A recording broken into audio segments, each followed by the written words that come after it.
गोविंद जय जय गोपाल जय जय।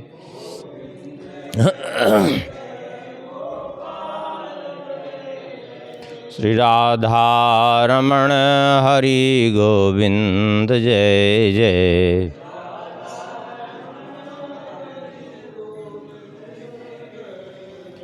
गोविंद जय जय गोपाल जय जय।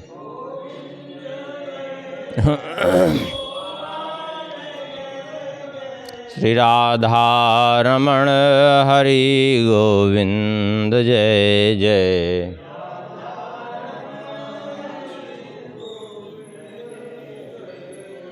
श्री राम जय जय रघुवीर जय जय।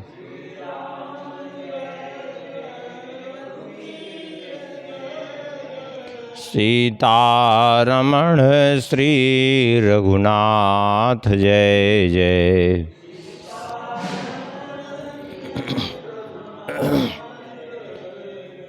श्री राम जय जय रघुवीर जय जय।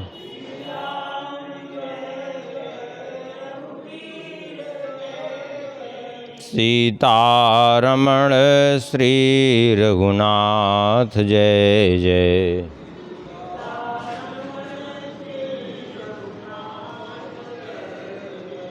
श्री राम जय जय रघुवीर जय जय।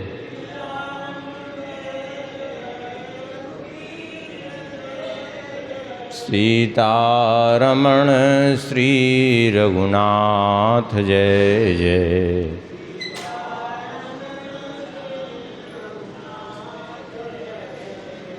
गोविंद जय जय गोपाल जय जय।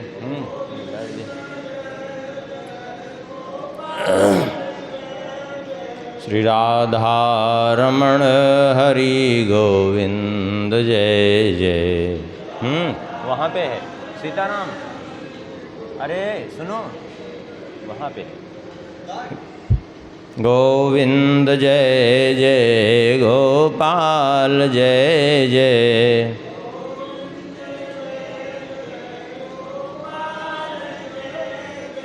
श्री राधा रमण हरि गोविंद जय जय।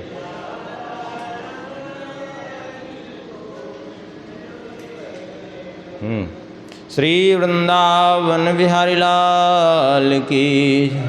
श्री सीताराम चंद्र भगवान की। श्री सिद्धि सदन बिहारी बिहारणी जू की। श्री हनुमान जी महाराज की। श्री सद्गुरुदेव भगवान की। परम पावन ग्रंथ श्री भक्तमाल की।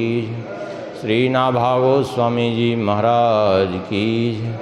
श्री प्रियादास जी महाराज की। सब संत भगवान की। जय जय श्री सीताराम। जय जय श्री राधे श्याम। नमः पार्वती पते हर हर महादेव।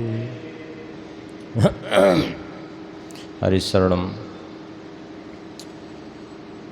परम मंगलमय परात्पर अखिलेश्वर अकारण करुणावरुणालय भक्तवांछा कल्पतरु। भगवान की महती कृपा करुणा से श्री भक्तमाल के माध्यम से भक्तों का चरित्र स्मरण कर रहे हैं। श्री नाभा गोस्वामी जी कहते हैं हरि वल्लभ सब प्रार्थों जिन चरण रेणु आशा धरी। हरि वल्लभ सब प्रार्थों जिन चरण रेणु आशा धरी। कमला गरुण सुनंद आदि षोडश प्रभु पद रति। कमला गरुण सुनंद आदि षोडश प्रभु पद रति। हनुमंत जाम्बवंत सुग्रीव विभीषण सबरी खगपति। ध्रुव उद्धव अम्बरीश विदुर अक्रूर सुदामा। ध्रुव उद्धव अम्बरीश विदुर अक्रूर सुदामा। चंद्रहास चित्रकेतु ग्राह गज पांडव नामा। चंद्रहास चित्रकेतु ग्राह गज पांडव नामा। कौसारव कुंती वधू पटेचत लज्जा हरी। कौसारव कुंती वधू पटेचत लज्जा हरी। हरिवल्लभ सब प्रार्थों जिन चरण रेणुमा साधरी। हरिवल्लभ सब प्रार्थों जिन चरण रेणुमा साधरी। पूर्व प्रसंग में हम लोग श्रवण कर रहे थे पांडवों का चरित्र। युधिष्ठिर, भीमसेन, अर्जुन का चरित्र स्मरण किया। अब इसके बाद जो है नकुल सहदेव, इनके संबंध में भी कहा गया। माद्री सुतौ कथयताम न भवन्ति रोगा। नकुल सहदेव का गुणगान करने से रोग नहीं होता शरीर में। क्यों? क्योंकि दोनों अश्विनी कुमार के पुत्र हैं और अश्विनी कुमार देवताओं के वैद्य हैं। अश्विनी कुमार भगवान सूर्य देव के पुत्र हैं। ये दो हैं, अश्विनी के द्वारा इनका जन्म हुआ, इसलिए इनको अश्विनी कुमार कहते हैं। वैसे इनका नाम है नासत्य और दस्र। नाम इनका नासत्य और दस्र है, लेकिन अश्विनी के द्वारा हुए। ये सूर्य देव की ही पत्नी संज्ञा, वो अपना छाया रूप छोड़कर भगवान सूर्य देव का ताप नहीं सहन कर पा रही थी। विश्वकर्मा जी की पुत्री हैं संज्ञा। भगवान सूर्य देव का ताप सहन नहीं हो रहा था, तो विश्वकर्मा जी से आग्रह किया कि कुछ उपाय करिए कि मैं इनका ताप, इनका तेज सहन कर पाऊँ, क्योंकि मैं इनका तेज असह्य है मेरे लिए। विश्वकर्मा जी ने कहा ठीक है, हम आएंगे, सूर्य देव से मिलकर के कुछ बातचीत करेंगे, कुछ उपाय करेंगे। लेकिन देवराज इंद्र ने काम में इनको इतना लगा के रखा था कि जा ही नहीं पाए। इधर इनके 3 संतानें हो गई थी तब तक। सूर्य देव के संज्ञा के द्वारा वो 3 संतानें थी, यमराज, यमुना और वैवस्वत मनु। जब बहुत समय हो गया नहीं पहुँचे विश्वकर्मा जी सूर्यलोक इंद्र के कारण, तो संज्ञा से सहन नहीं हो रहा था, तो संज्ञा ने अपना छाया रूप छोड़ दिया, अपने ही समान छाया का निर्माण करके। जैसे सीता जी निज प्रतिबिंब राखतः सीता, तैसे ही रूप शील सुविनीता। बिल्कुल वैसा ही रूप, शील, स्वभाव छोड़ करके छाया रूप में अग्नि में जिस प्रकार से सीता जी समाहित हुई थी, उसी प्रकार से बिल्कुल अपने ही जैसा स्वरूप छोड़ करके छाया को संज्ञा चली गई हिमालय में तप करने के लिए, कि वहाँ जाएंगे, तपस्या से कुछ हमें सामर्थ्य भी प्राप्त होगी जिससे इनका तेज सहन होगा, और इनके तेज से जो हमारे अंदर इतनी गर्मी आ गई है, इससे शीतलता भी मिलेगी। तो अब एक स्त्री कोई ऐसे जा कर के कहीं जंगल में रहे, ये उसके लिए उचित नहीं है, क्योंकि न स्त्री स्वातंत्र रहती, उसको स्वतंत्र रहना इस प्रकार से उचित नहीं है। तो इसलिए संज्ञा ने एक अश्विनी अर्थात घोड़ी का रूप धारण कर लिया था और उसी रूप में जाकर के वो हिमालय में तप करने लगी थी।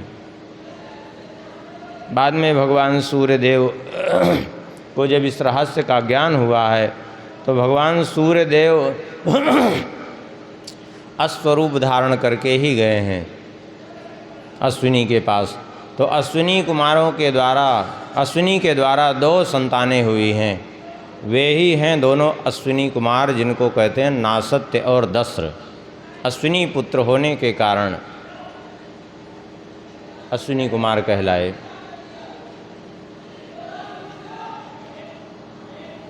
उन्हीं के पुत्र हैं ये। माद्री के द्वारा इनका जन्म हुआ।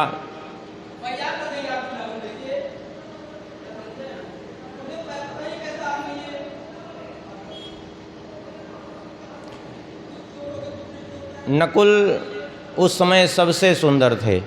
नकुल के जैसा सुंदर कोई नहीं था और इनको औषधियों का बड़ा ज्ञान था। नकुल को हर प्रकार की औषधियों का ज्ञान, सामग्री की बड़ी पहचान थी।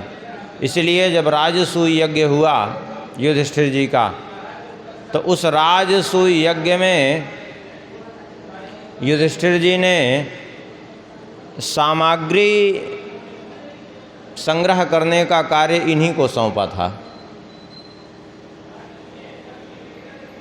और सहदेव जी बड़े विद्वान थे। 5 भाइयों में सबसे अधिक विद्वान थे सहदेव। कर्मकांड का बड़ा उनको बोध था, इसीलिए पूजा का सारा कार्य इनको सौंपा था राजसूय यज्ञ में युधिष्ठिर जी ने। सहदेवस्तु पूजायाम नकुलो द्रव्य साधने। सहदेव जी को पूजा का कार्य सौंपा और नकुल को द्रव्य साधने अर्थात सामग्री इकट्ठा करने में रखा। राजसूय यज्ञ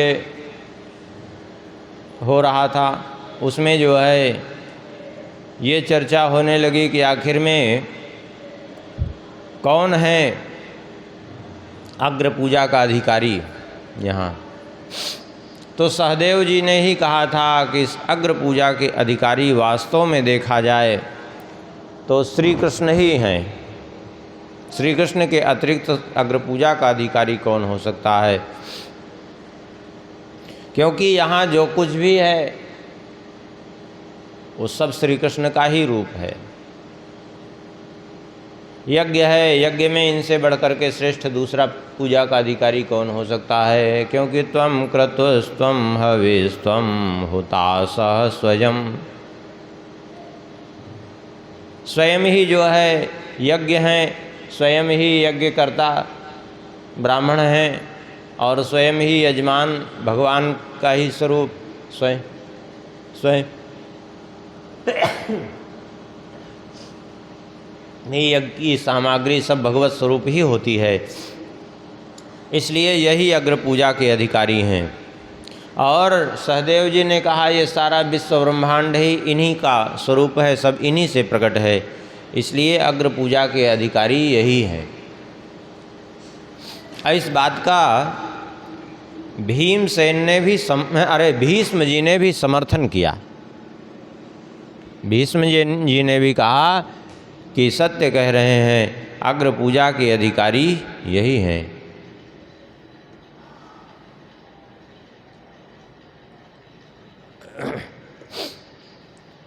इसी कारण बाद में युधिष्ठिर जी ने तो अग्र पूजा कर दी। जब तक अग्र पूजा होती रही तब तक तो कुछ नहीं। अग्र पूजा होने के बाद वो शिशुपाल तो चिढ़ रहा था इनकी अग्र पूजा देख करके। वो चिल्लाया कि एक बच्चे के कहने से एक ग्वाले की अग्र पूजा हो गई। अरे यहाँ अग्र पूजा के लिए इतने बड़े बड़े ऋषि महर्षि बैठे थे, वशिष्ठ जी, वेद व्यास जी, परशुराम जी, कैसे कैसे ऋषि महर्षि यहाँ उपस्थित हैं, भरद्वाज, गौतम, बड़े बड़े ऋषि महर्षि यहाँ हैं, और इनके रहते इस वाले की पूजा हो गई। बताओ। अरे यदि किसी राजा महाराजा का पूजा करना था तो ये अपने ताऊ धृतराष्ट्र का ही पूजन कर देते तो क्या समस्या थी। और नहीं किसी धर्मात्मा का पूजन करना था तो शल्य का पूजन कर देते, बड़े धर्मात्मा। ऐसी ऐसी ऊटपटांग बातें जो है, कुल मिला के आपस में भेद डालने के लिए, सबको आपस में लड़ाने के लिए, इनके विपरीत करने के लिए उद्योग करने लगा। सहदेव जी ने उठ के कहा, मैंने अग्र पूजा के संबंध में जो श्री कृष्ण के लिए कहा है बहुत सोच समझ के कहा है, और जो नहीं मानता उसका सिर और मेरा बायां पाँव, ऐसा कह दिया। और ज़्यादा बवाल बढ़ा कि मेरे सिर पर बायां पाँव रखोगे। बहुत लोग उसमें भड़क गए, हम नहीं मानते तो। अब भीष्म जी भी उठ के खड़े हो गए, उन्होंने और थोड़ा सा बढ़ के कह दिया। बोले भीष्म जी ने कहा केवल सहदेव ने ही नहीं, मैंने भी समर्थन किया है, और जो श्री कृष्ण को नहीं मानता उसके सिर पर मैं बाएं पाँव की ठोकर मारता हूँ। और ये सब जितने हैं राजा राजकुमार यहाँ अपनी सेना सहित बैठे हैं, सब गीदड़ के समान हैं। हाँ, इन सबको मैंने काशी में अकेले ही परास्त किया है, और आज भी मुझ में वो सामर्थ्य है कि ये सब टिक नहीं सकते हमारे सामने। इसलिए युधिष्ठिर तुम्हें चिंता करने की ज़रूरत नहीं है।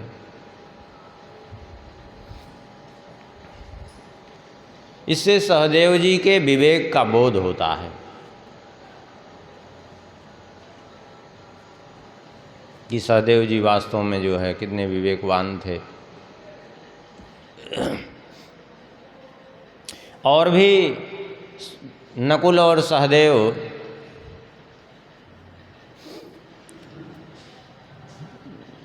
वनवास काल में साथ में रहे। सहदेव जी में सहनशीलता बहुत थी, लेकिन जब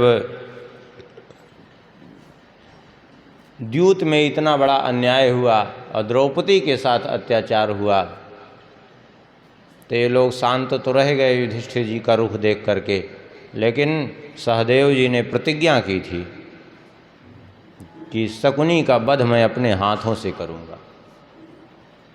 और फिर किया भी उन्होंने। ऐसी दुर्दशा करके मारा है शकुनी को कि उसको भी मरते मरते ये बात समझ में आ गई कि दूसरे के साथ दुर्व्यवहार करने का क्या परिणाम होता है।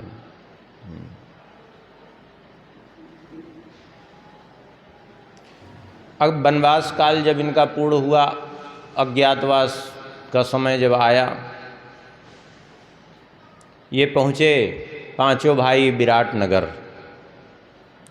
विराटनगर के पहले जाकर के शमशान में ये गए। अब इनके सामने समस्या थी, ये अस्त्र शस्त्र रखें कैसे, कहाँ रखें छुपा करके, किसी के हाथ न लग जाएं। तो इसलिए इन्होंने शमशान में एक समी का वृक्ष था, उस समी के वृक्ष में जाकर के इन्होंने वो अस्त्र शस्त्र को एक वस्त्र में बांध करके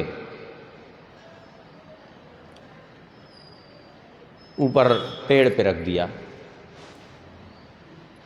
ऐसा टांग दिया कि कोई उतार न सके। और फिर महाभारत में वर्णन है कि वहीं एक मुर्दा पड़ा हुआ था, उस मुर्दे को भी उठा करके कपड़े में बांध करके उसको भी वहीं टांग दिया। क्यों? बोले वो मुर्दे को देख करके कुछ लोग भय के मारे निकट नहीं जाएंगे और कुछ लोग घृणा के मारे निकट नहीं जाएंगे, तो ये सुरक्षा कवच बना रहेगा हमारा वो। और फिर वह स्नान किए, स्नान करके वहाँ से जा कर के भगवती दुर्गा जी की मिल करके पांचों भाई और द्रौपदी ने मिलकर के पूजा की सबने। देखिए एक बात कहेंगे, जितने भगवान के भक्त हुए, भगवान कहते हैं मम प्राणा ही पांडवा, पांडव मेरे प्राण हैं। और देखा जाए भगवान शंकर जी की भी आराधना भगवान श्री कृष्ण ने ही करवाई अर्जुन से, और भगवती दुर्गा जी की भी आराधना इन्होंने की, पांचों भाइयों ने मिलकर के। देखिए आजकल लोग अनन्यता के नाम पर बड़ा नाटक करते हैं। अनन्यता उसको नहीं कहते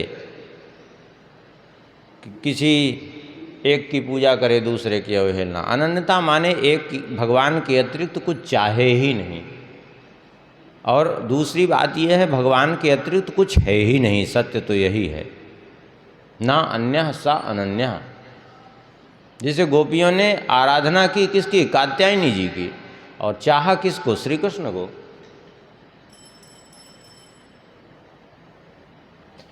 स्वयं किशोरी जी पूजा किसकी कर रहे हैं? गिरिजा जी की।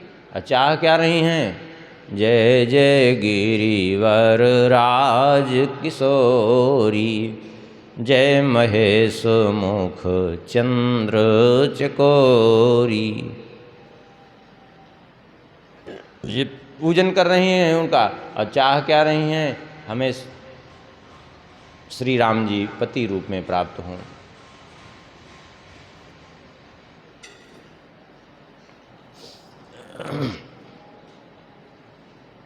तो मुख्य यह है कि उद्देश्य अपना क्या है, वही जो लक्ष्य है वही इष्ट होता है। आपका उद्देश्य यदि धन की प्राप्ति है तो धन इष्ट हुआ, भगवान नहीं, सीधी बात है। अब वहाँ भगवती दुर्गा जी की आराधना की, भगवती प्रकट हुई। भगवती ने कहा कि क्या चाहिए? बोले माता जी हम लोग किस संकट में हैं, आपसे छुपा नहीं है, और हम लोग छुपना चाहते हैं लेकिन क्या करें, ऐसी समस्या है। तो भगवती ने कहा चिंता मत करो, जाओ मैं तुम्हें आशीर्वाद देती हूँ तुम सबको, कि तुम राजमहल में ही रहोगे, फिर भी तुम छहों को कोई भी 1 वर्ष तक नहीं पहचान पाएगा, मेरी माया से मोहित रहेंगे सब। साक्षात भगवती है ना, माया है, इसीलिए तो उन्हीं की आराधना की थी, सब माया से विमुक्त हो जाए। 1 वर्ष तक कोई तुम्हें नहीं पहचानेगा जब तक तुम्हारा अज्ञातवास पूर्ण नहीं होता, सब मेरी माया से मोहित हो। इसीलिए इन सबको देखते भी थे सब, और सोचते थे कि कहीं देखा है, लेकिन माया से विमुक्त होने के कारण नहीं समझ पाते थे कि देखा है तो कहाँ देखा है इनको। देखा तो है लेकिन देखा कहाँ है, ये बात किसी को समझ में नहीं आती थी, और माया से मोहित होने के कारण पूछ नहीं पाते थे कोई। ये क्यों? ये भगवती की माया के चक्र में सब फंस जाते थे। इनको देखते ही सब भ्रमित हो जाते थे।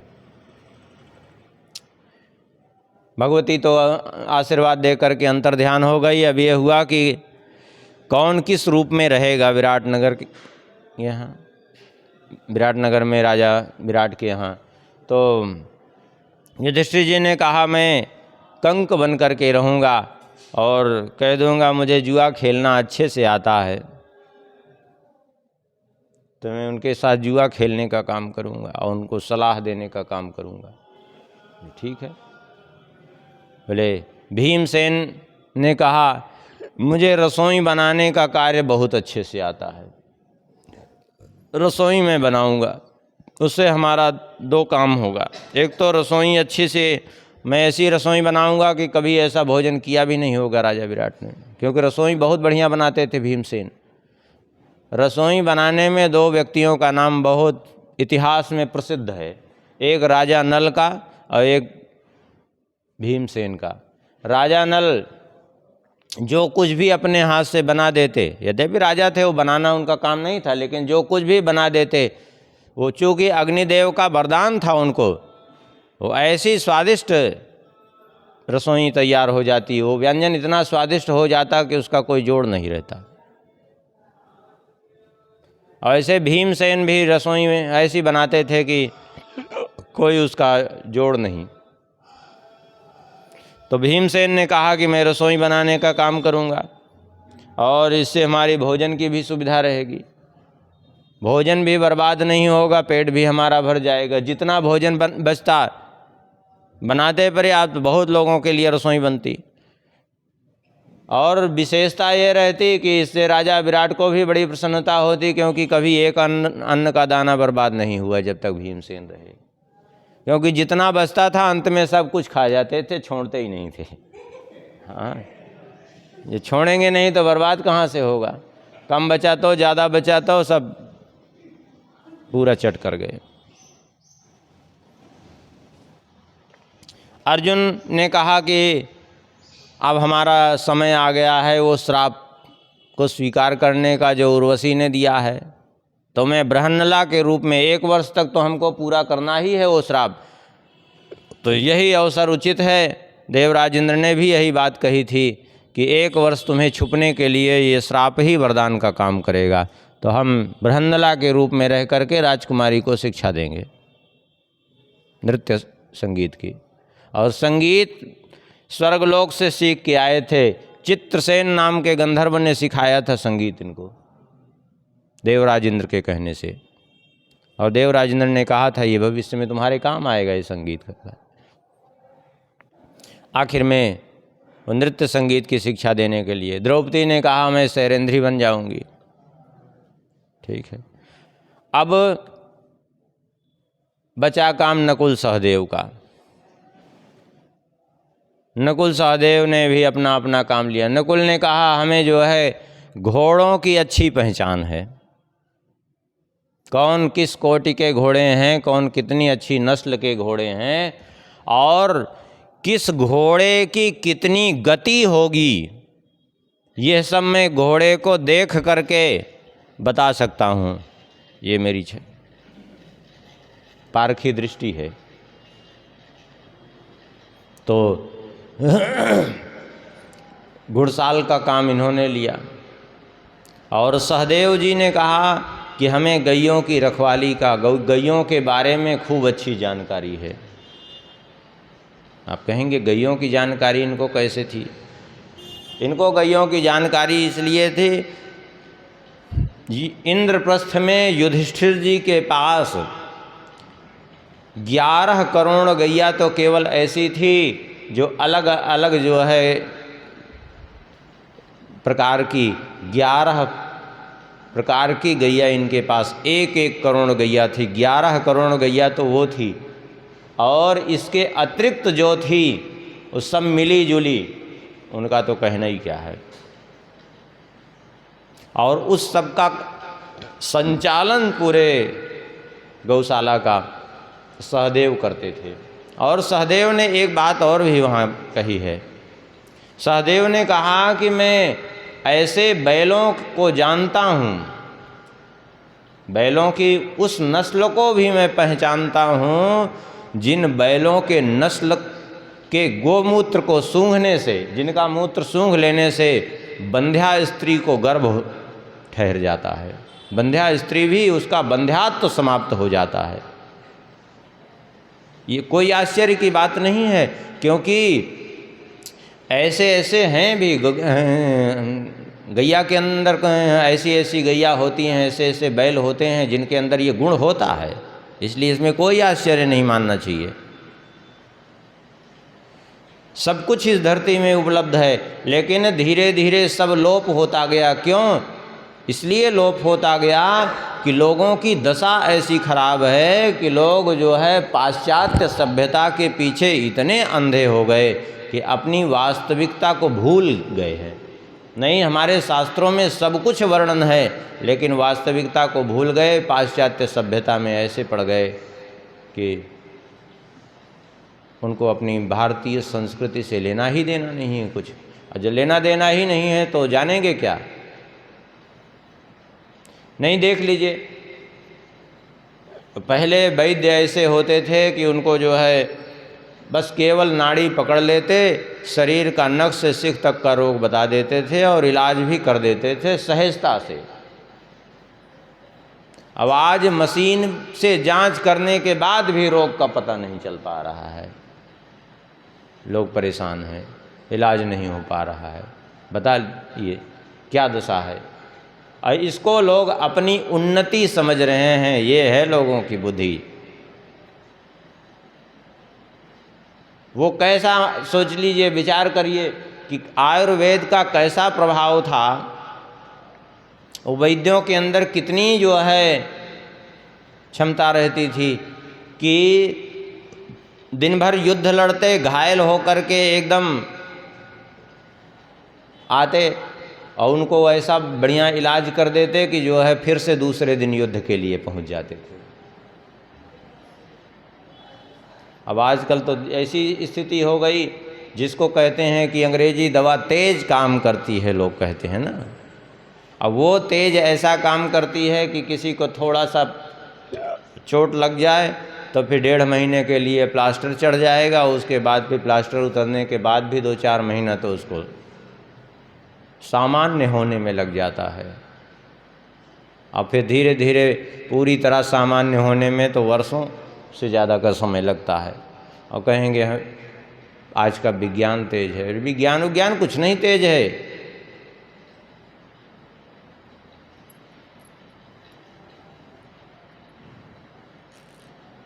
ये सब केवल भ्रम लोगों को हो गया है।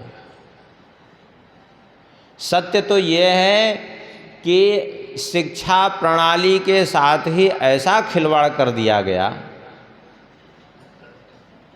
शिक्षा प्रणाली के साथ ऐसा ही खिलवाड़ कर दिया गया कि वास्तव में देखा जाए तो जिसका कोई उपयोग नहीं है।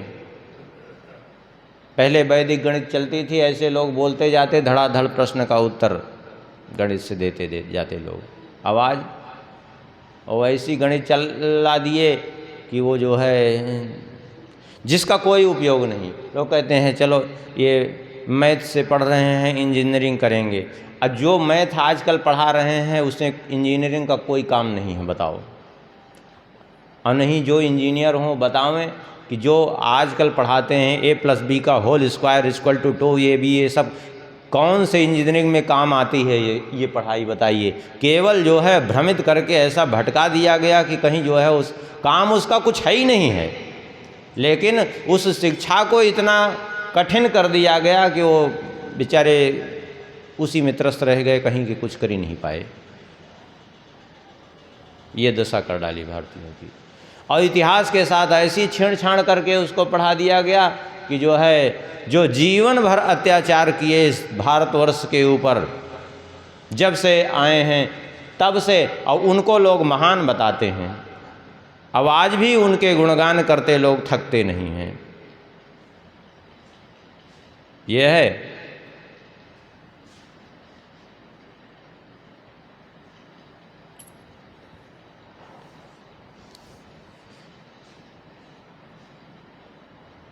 सहदेव जी ने कहा कि हमें ऐसे बैलों का ज्ञान है। और गैया को देख करके मैं बता देता हूँ कि कौन गैया कितना दूध देगी बिना लगाए। गैया को देख करके गर्भ होती है कि ये बछड़े देगी कि बछिया इसके द्वारा होगी। ये सब सहदेव जी को ज्ञान था। और ऐसे ही नकुल जी को घोड़ों के संबंध में बड़ा ज्ञान था। तो ये दोनों भाई जो है तंतिपाल और ग्रंथिक बन करके राजा विराट के यहाँ रहे 1 वर्ष तक।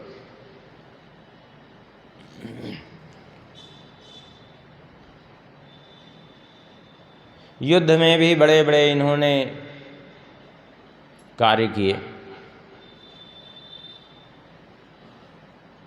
सहदेव, नकुल और सहदेव ने।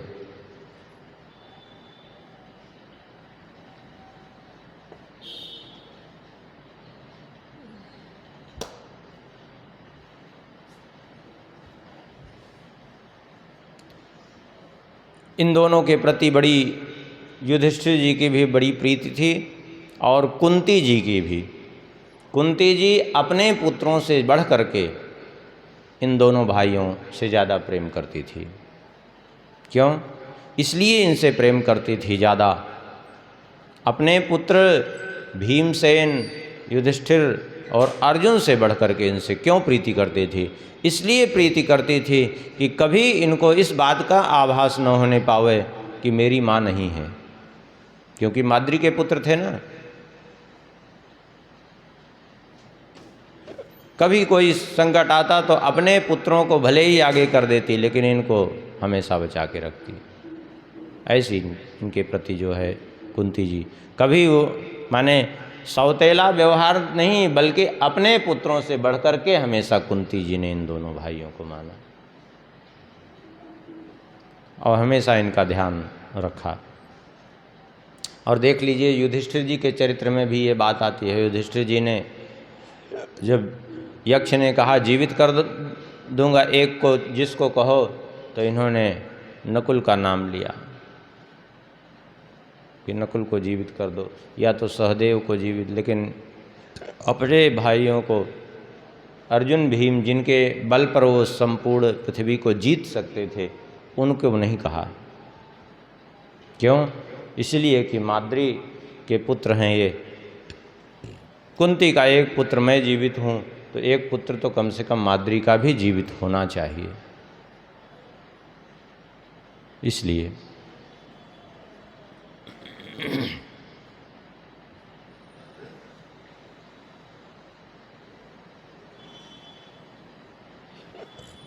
राजसूय यज्ञ के समय ये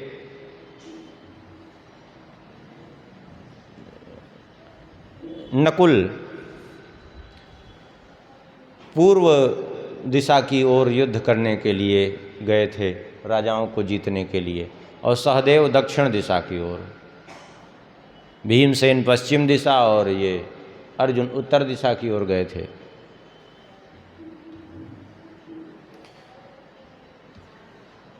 बड़े धैर्य के साथ जो है दोनों भाइयों ने सभी को जीता।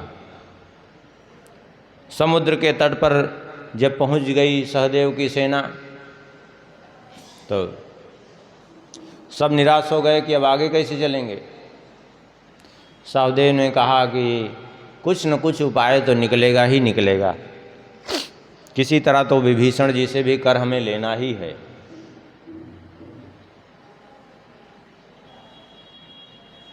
सहदेव जी कुछ देर विचार किए, आखिर में उनको उपाय सूझ गया। उपाय सूझ गया, उन्होंने स्मरण किया घटोत्कच का। बोले ये घटोत्कच भी राक्षसी का पुत्र है, हिडिंबा का, और विभीषण भी राक्षसों के राजा हैं। खग जाने खगही के भाषा, पक्षी की भाषा पक्षी ही अच्छे से समझते हैं, तो घटोत्कच को ही भेजना विभीषण जी के पास उचित रहेगा। और आकाश मार्ग से घटोत्कच जाने की भी क्षमता रखता है, समुद्र पार करने की भी क्षमता रखता है। घटोत्कच का स्मरण किया, घटोत्कच प्रकट हो गया। राक्षसों में ये होता है, उनको जहाँ स्मरण किया प्रकट हो जाते हैं वो।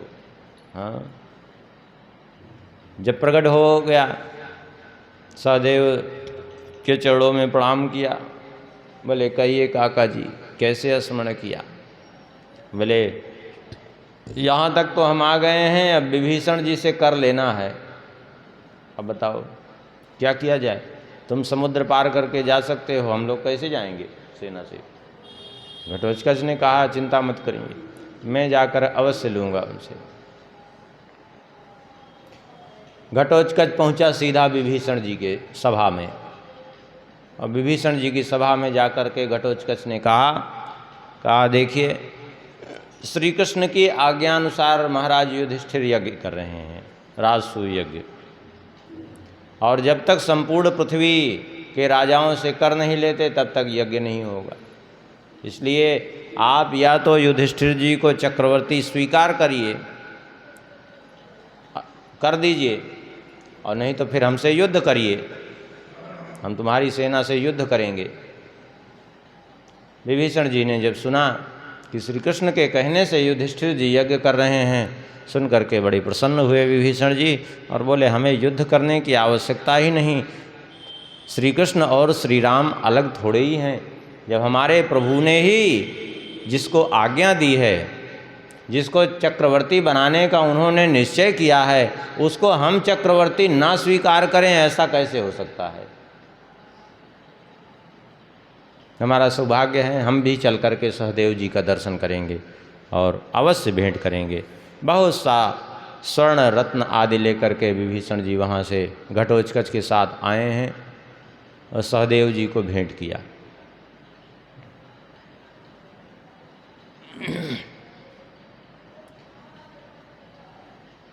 वहाँ से युद्ध करते हुए सहदेव जी आगे बढ़ रहे थे तो एक जगह पहुँचे। राजा नील के राज्य में। जब राजा नील के राज्य में पहुँचे तो वहाँ एक समस्या खड़ी हो गई इनकी सेना के साथ। समस्या ये खड़ी हुई, जैसे ही सेना को आगे बढ़ाया आक्रमण करने के लिए उनके राज्य पर, वैसे ही अपने आप सेना जलने लगी, उनकी आग लग गई पूरी सेना में। घबरा गए, तुरंत जो है अपनी सेना को, समझदार बहुत थे सहदेव जी, तुरंत सेना को इन्होंने पीछे किया। कोई ना कोई तो कारण अवश्य है जिसके कारण जो है, उसका कारण ये था कि ये अग्निदेव का वरदान था राजा नील को। राजा नील को अग्निदेव का वरदान था। उसका बात ये हुई थी कि एक बार राजा नील यज्ञ कर रहे थे और उस यज्ञ में की अग्नि प्रज्वलित ही नहीं हो पा रही थी। जब अग्नि प्रज्वलित नहीं हो रही थी, संयोगवशात उसी समय जो है, अब यज्ञ की अग्नि तो प्रज्वलित करने का अलग ही तरीका होता है, और यज्ञ की अग्नि को फूंकते हैं तो भी सबको फूंकने का भी अधिकार नहीं। जो संध्या करने वाले नित्य नियम से संध्या करते हैं, ऐसे ब्राह्मण ही, वेदज्ञ ब्राह्मणों के द्वारा ही अग्नि को फूंकने का विधान है, क्योंकि ब्राह्मणों से अग्नि मुखाद अग्निर्जायते, सबको फूंकना भी नहीं चाहिए। लेकिन अग्नि प्रज्वलित नहीं हो रही थी। अचानक वो बालिका उनकी आई, वो छोटी सी बालिका, उसको कुछ मालूम तो था नहीं। उसने जाकर के देखा कि ये सब परेशान हो रहे हैं, फूंकते फूंकते नहीं फूंक रहे, आग जो है प्रज्वलित हो रही है। उसने जाकर के फूंक दिया तो आग प्रज्वलित हो गई। बाद में अग्निदेव ने कहा कि ये तुम्हारी पुत्री है, इसका विवाह तुम मेरे साथ कर दो। तो अपनी पुत्री का विवाह उन्होंने अग्निदेव के साथ किया था और ये वरदान मांगा था कि आप हमारे नगर की रक्षा करिएगा शत्रुओं से, यही हमारी इच्छा है। तो इसलिए कोई सेना उनके ऊपर, राजा नील के ऊपर आक्रमण नहीं कर पाती थी। कोई सेना अगर आक्रमण करती तो वो सेना अपने आप जलने लगती अग्नि के प्रभाव से। वहाँ भी असमंजस की स्थिति में पड़े। तो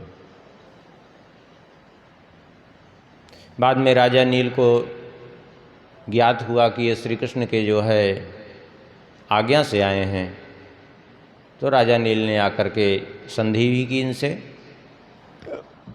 इस प्रकार से जो है बहुत धैर्य पूर्वक जो है इन्होंने कार्य किया। बड़े धैर्यवान थे ये, इसीलिए कहा पृथ्वी के समान धैर्यवान थे ये।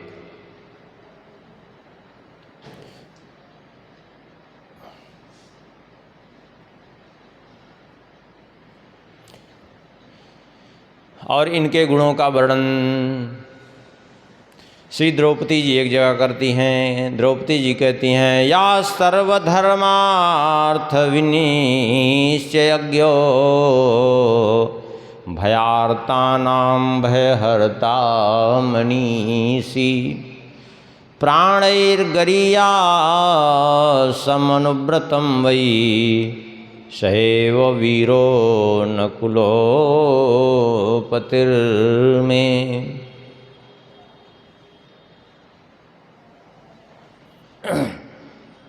श्री द्रौपदी जी नकुल जी की प्रशंसा करते हुए कहती हैं, यह सर्वधर्मार्थ विनिश्चयज्ञो, जो समस्त धर्म और अर्थ के निश्चय को अच्छी प्रकार से जानते हैं, अर्थात धर्म अर्थ के स्वरूप का जिनको अच्छी प्रकार से बोध है, और भयार्तानाम भयहर्ता मनीषी, जो भय से पीड़ित जनों के भय का हरण करने वाले हैं और बड़े बुद्धिमान हैं, प्राणैर्गरीयासमनुव्रतं वै, और जो सदा अपने भाइयों की सेवा में तत्पर रहने वाले हैं, ऐसे सैव वीरो नकुलो पतिर्मे, ऐसे नकुल मेरे पति हैं।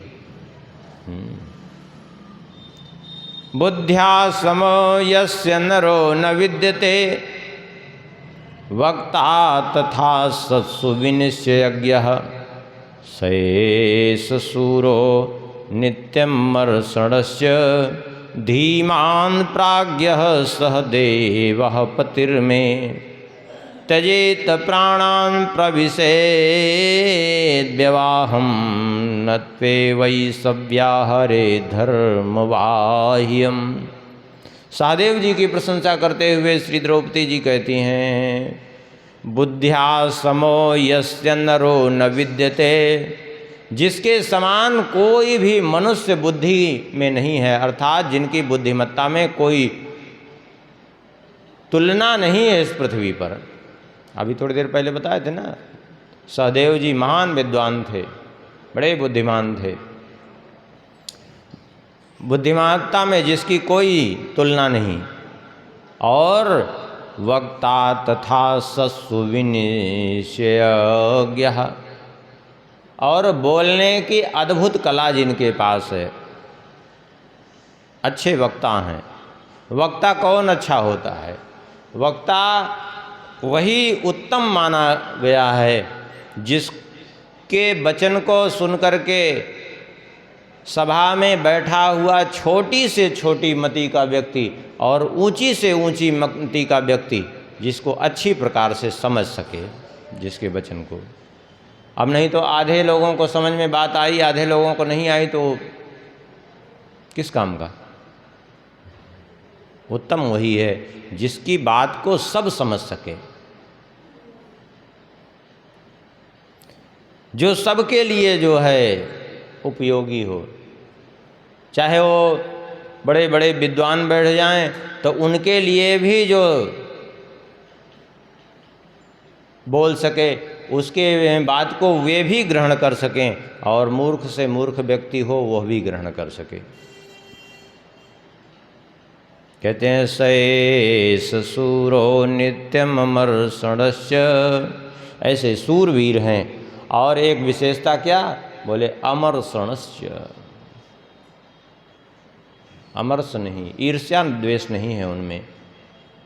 और धीमान प्राज्ञ, बड़े बुद्धिमान हैं, बड़े विद्वान हैं। ऐसे सहदेव पतिर्मे, सहदेव जी मेरे पति हैं। श्री द्रौपदी जी कहती हैं त्यजेत प्राणान् प्रविशेद्व्याहुं, न त्वे वै सव्याहरे धर्मवाह्यम्। कैसे हैं? बोले अपने प्राण छोड़ सकते हैं, भले ही प्रज्वलित अग्नि में प्रवेश कर सकते हैं, लेकिन धर्म विरुद्ध कोई बात नहीं कह सकते। ऐसे धर्मात्मा भी हैं, धर्म विरुद्ध कुछ नहीं स्वीकार कर सकते। होना भी यही चाहिए। देखिए, यदि आवश्यकता पड़े, धर्म के लिए इस शरीर को छोड़ना पड़े तो छोड़ दे, कोई चिंता की जरूरत नहीं। क्यों? क्योंकि धर्म अविनाशी है।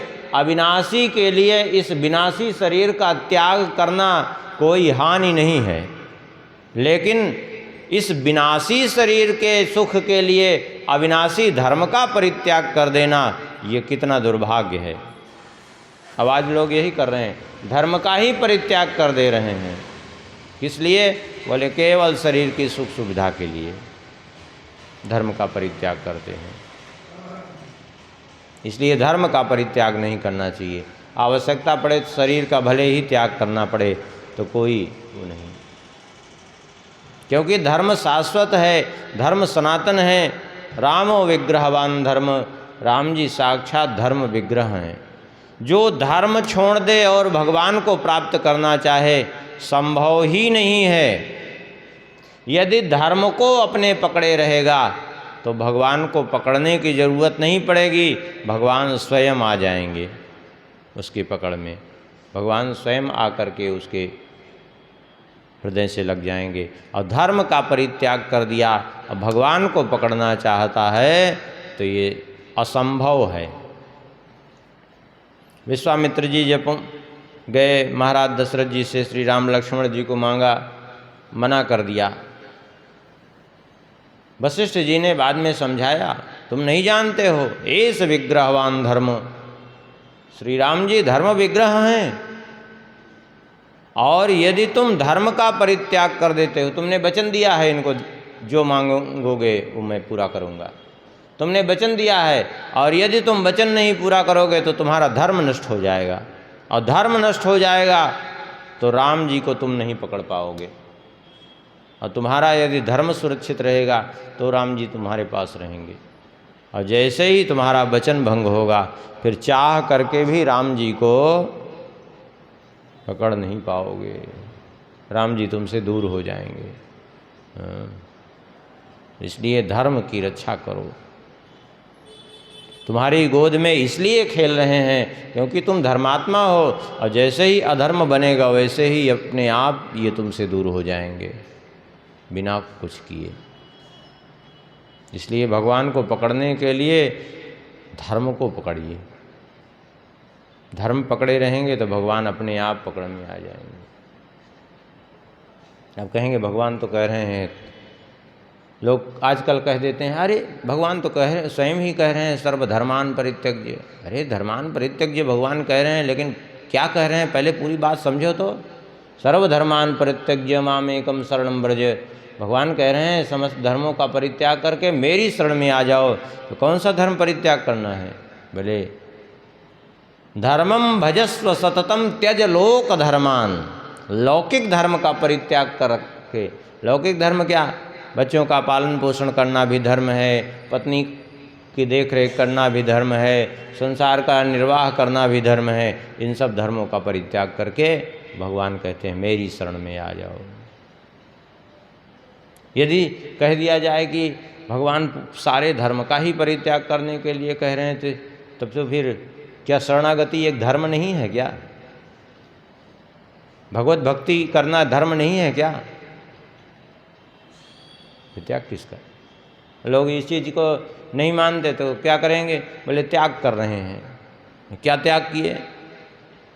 वैसा त्याग करते हैं कि वो संसार तो नहीं त्याग पाते, वैसे त्यागी बनते हैं कि संसार के बजाय भगवान ही को त्याग देते हैं। संसार पकड़े रहेंगे, भगवान ही को त्याग देंगे। बोले हम तो त्यागी हैं, हमें क्या लेना देना है। ऐसे त्यागी बनने से क्या मतलब? भगवान ही को त्याग दिए, क्या मतलब निकला? भजन छोड़ दिया, भगवान की सेवा छोड़ दी, सब कुछ छोड़ दिया, मतलब क्या निकला जीवन का? केवल त्यागी बने। ऐसे त्यागी बनने का क्या मतलब है? अच्छा, जो चीज़ त्यागना चाहिए उसको नहीं त्यागा। त्यागा तो ऐसी चीज़ है जिसको नहीं त्यागना चाहिए, तो वास्तव में वो महात्यागी बन गए। क्यों? क्योंकि सामान्य संसार का त्याग करने वाला त्यागी, और जो भगवान ही को त्याग दे वो तो फिर महात्यागी हो गया। फिर तो ऐसे त्याग करने का मतलब क्या निकला? हाँ? इसलिए जो है धर्म विरुद्ध कभी आचरण नहीं होना चाहिए। ये इन दोनों भाइयों के चरित्र से शिक्षा भी मिलती है। और इन दोनों भाइयों में एक विशेषता और देखिए, अर्जुन और भीमसेन तो यद्यपि सदा जो है युधिष्ठिर जी का अनुगमन ही करते थे, लेकिन भीमसेन विशेष करके तो कभी कभी थोड़ा सा उग्रता में आके कहते भी कि आप धर्म पालन कर रहे हैं और आपको ये दुष्ट लोग दुर्योधन आदि कष्ट दे रहे हैं। छोड़िए अब ये सब, चलिए अब आप आज्ञा दीजिए तो इन सब दुष्टों को दंड दें। लेकिन नकुल सहदेव का जीवन देखिए, तो जो युधिष्ठिर जी ने कह दिया उसके विपरीत ये कुछ सोचते भी नहीं थे कि हमको करना है। वास्तव में 5 भाई होते हुए भी पांचों 5 नहीं बल्कि 5 देह 1 प्राण थे। 5 देह 1 प्राण थे। और तभी तो द्रौपदी के साथ जिनका निर्वाह हुआ। नहीं तो एक स्त्री यदि दो लोगों के बीच में फंस जाए तो क्या होगा? दोनों आपस में लड़ के मर जाएंगे। लेकिन इन भाइयों में फिर भी इतनी प्रीति थी।